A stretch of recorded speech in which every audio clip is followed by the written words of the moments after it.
আমরা একটা নতুন আইন করেছি, বাংলাদেশের সীমানার ভিতরে কোনো মেয়ে লোককে যদি কেউ দর্শন করে, জোর করে বেইজ্জত করে, তার মৃত্যুদণ্ড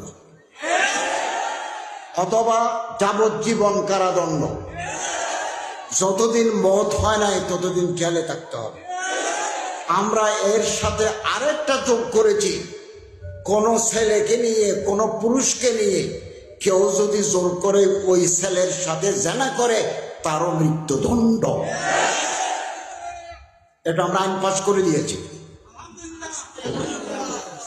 বেরেশ দাড়ি গজায় নাই এরকম কোন ছেলে নিয়ে যদি কেউ বেড়াতে যায়, বিছানা কান্দি, কুয়াকাটা, কক্সবাজার, এবং এই ছেলে যদি অভিযোগ করে I have been insulted, I have been raped, তাহলে আদালতের মাধ্যমে সাক্ষী হওয়া যেভাবে নিয়ম আছে, নিয়ম মাফিক হয়তো মৃত্যুদণ্ড, না হলে সারা জীবন জেলে থাকে।